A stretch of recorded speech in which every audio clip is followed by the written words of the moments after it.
Good morning, I'm Kathy Heitch, and I am completing this video for requirement for EDU 585, a leadership course at Georgetown College under the leadership of Dr. Brody.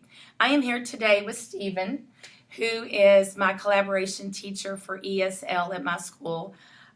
He collaborates in my classroom every day as well as pulling out our students. I want to begin with talking about our school. Our school is an international cultural studies and language magnet. We have an ESL program here. We have 40 countries represented in over 20 languages from those countries here. We are, I feel, a very cultural responsive school, but we do have room for improvement, as all schools do. I want to begin with just talking about cultural responsiveness and why it is important in schools, especially when you have the ESL students that we have. To begin with, we need to welcome families and students and make them feel welcome. They do not know our language, so it is very important when they come in that we make them feel welcome and assist them in ways to help them understand what they need to know. We here have 3 ESL teachers and 2 bilingual assistants. We do translations in the office when necessary. We can request a translator from the district when we need it. We just have to do it in advance. And we provide resources in a lot of languages to help them also. But beyond that, cultural responsiveness goes way beyond that. It's about making a connection with the family and a connection with the student. With the families, we try to welcome them. We try to invite them to events. I'm going to speak a little later about an event we're having tonight called a World Fest that invites families in. It is important for teachers to make families feel welcome, invite them into their classroom, invite them to events after school, communicate with them by phone, email, speak with them about their child, let them know your concerns, let them know their successes, let them know your goals. Work together to make more goals and to monitor those and monitor the progress. It is important, especially for our kids. Getting to know our kids is huge, and not just what their learning style is and what their scores are on proficiency levels or proficiency tests. How we need to get to know them is what they're like outside of here, what makes them tick, what their culture is like, what their beliefs are, what their family values are, how they do things at home. There are a lot of things that are different that we take for granted. Some students, it is disrespectful to look at a teacher in the eye when they are talking to you. And we may require them to look you in the eye. We need to get to know these students and what their culture is and what they do so that we can understand the things and the responses they give, and we can also incorporate that into our classroom. That's one of the things that's most important, is to have the kids' culture brought into your classroom.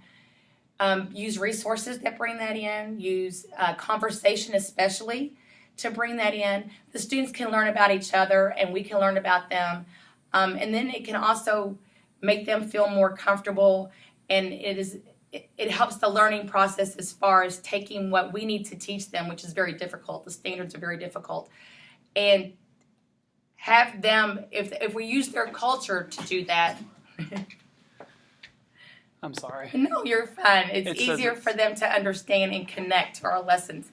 If we bring their background knowledge into our classroom, they are more likely to want to engage, and then they learn more. I'm going to let Stephen, as soon as we get You're this fine. In. I just want to make sure is it going? I just don't want it to go to sleep. Okay. It's fine.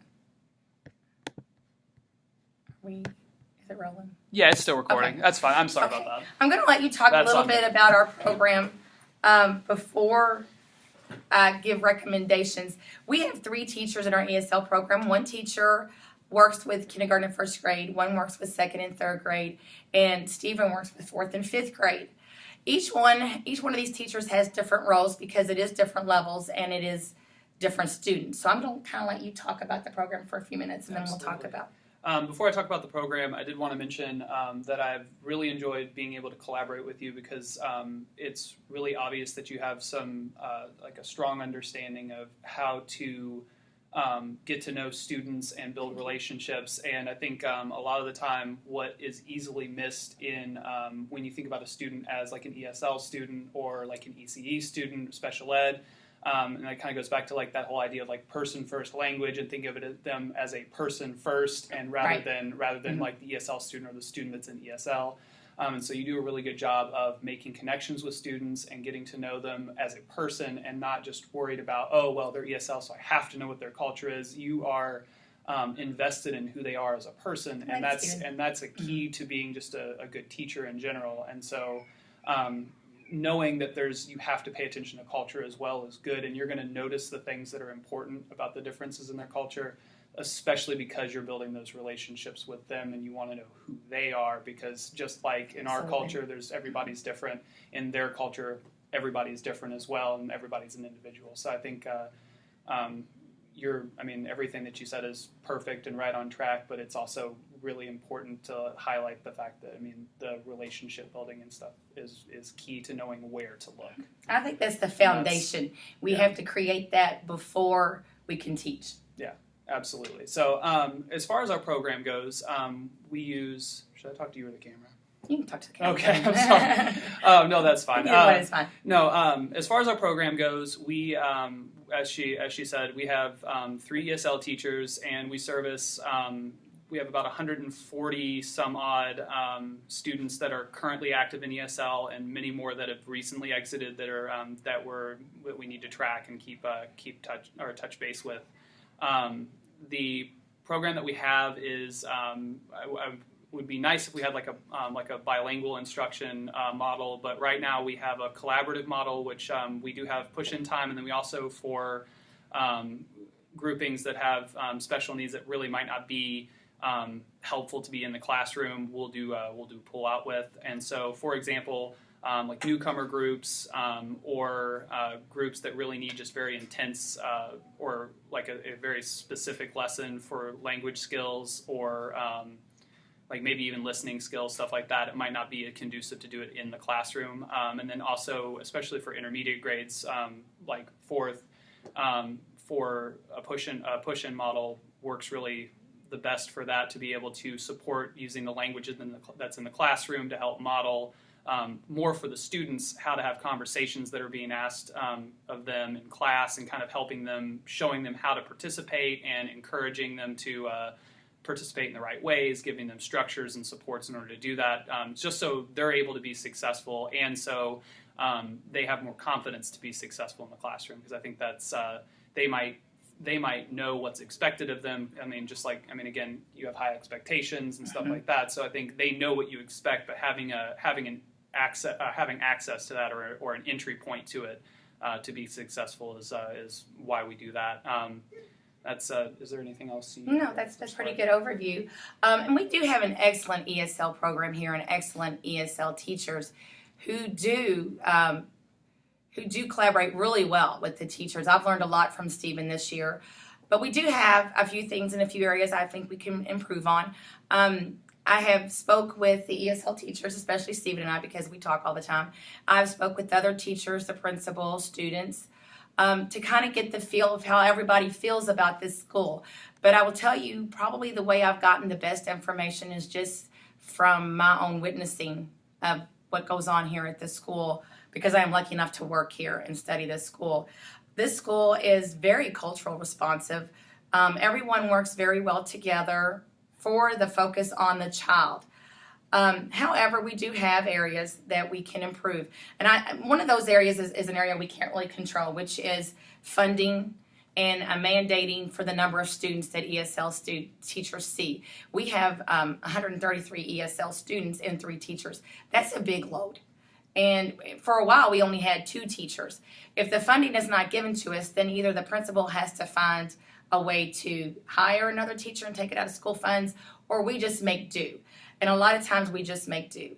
And we do, it would be nice if we did have that. Really, the way we can improve that is just to be a leader and step up and push forward, and then have our principal push for funding. Another area that I think we can work on is parent involvement, and we are good in that. We do have events in the evening where we invite parents in, and we have good turnouts. We have a big event tonight. We do try to get our parents to come into the classroom, and for conferences. We have a lot of teachers who make home visits, which our families are really touched by that and really become more involved. But we don't have, we could have more resources for our parents when they come in. I'm going to show you a book that our professor has wrote, and it's really about all the very basic things you need to know about U.S. schools. Everything from when you walk in the door and speak to the office staff, to enrolling your child, to snow days, to making sure you have pickup people and identification for them. This is written in English and Spanish, but it comes in many languages. Resources like this are so beneficial not only to parents to give them the information, but to teachers, because it's difficult for us sometimes. A lot of times we are reactive instead of proactive to situations that happen, and this avoids that situation. So it would be nice if we could provide more resources in languages, maybe even our handbook from the school in more languages. We are 25% Hispanic here, so Spanish would be a nice language. We do have a lot of flyers going home in Spanish, but it would be nice to maybe have a little more. And I think that will draw more parents in. The more they know, the more likely they are to come in. The other thing that I think we could improve on is professional development for teachers and training in ESL instruction. I know before this year, I knew very little about ESL instruction. I knew you needed to differentiate, but it's really a lot farther in than that. So, and each teacher is different. I think every teacher has good intentions and wants the best for every child, including their ESL learners, but they don't always know how to do that. And even when they're given the information, they have good intentions, but they don't always have the time to apply it because time is of the essence, and we have so many standards and so much pressure. So I really feel like training is very, very important. And we did have a PD this year that the ESL teachers gave that was great. I don't know how much of that was incorporated into classrooms.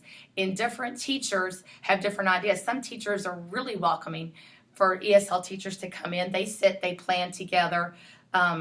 They have collaboration in the classroom during instruction, and they have pull out when it's best practice for the students.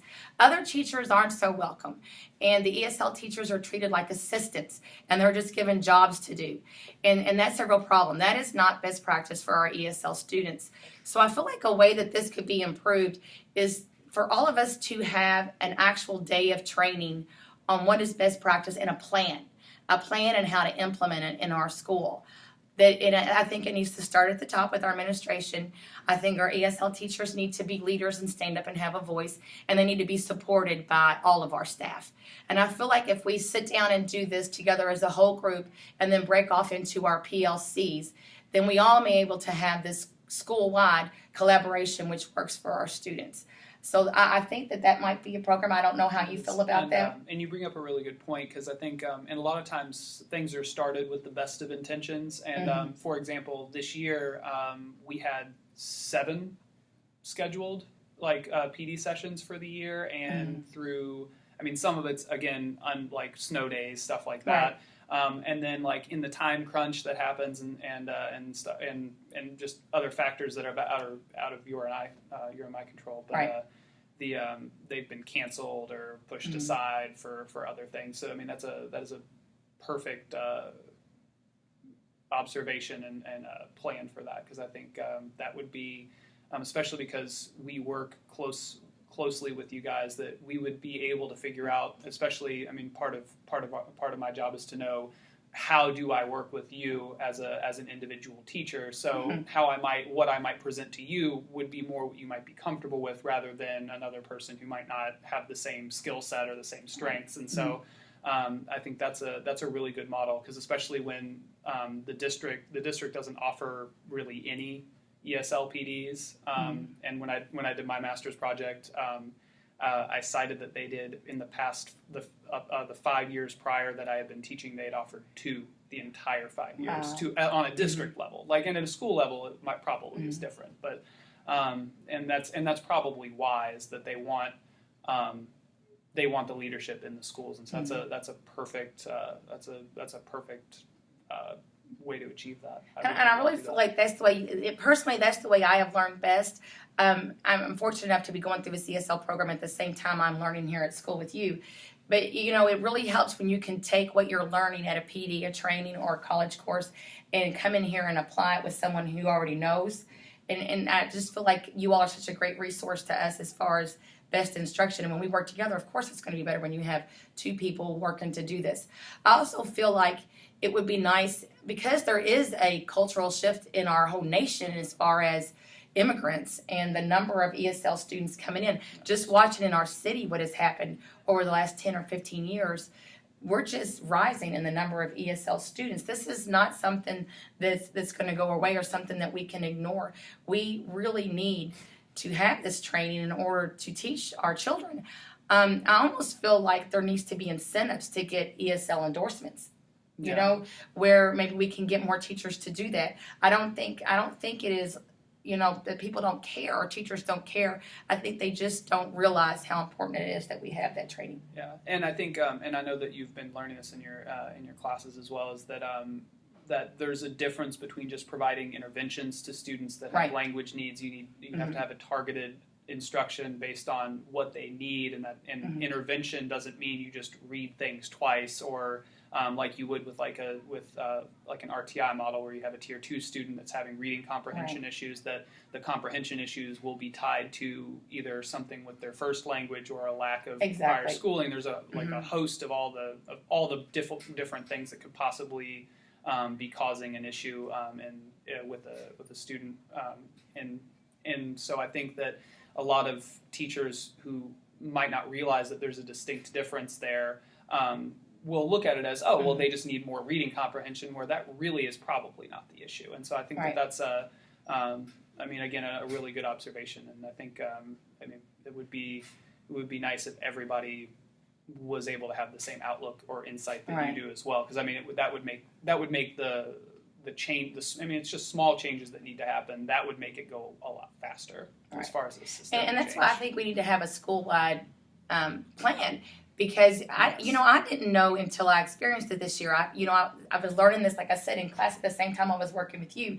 And when you're in the classroom together, two teachers feed off each other and work well together. And there's so many times in my instruction where I've been teaching, and you have taken it a step farther with my ESL students, connecting it to language and to the needs that they have individually. And I have learned from watching you, and of course the kids have benefited from both of our instructions together. Absolutely. So I'm kind of hoping that our school can move in that direction, and I really think that we're going to evolve into really an even better program. Absolutely. And I'm looking forward to working with you and the other teachers in ESL. Absolutely. All right. Thank you so much, Stephen. No problem. Thank you for having me. You bet.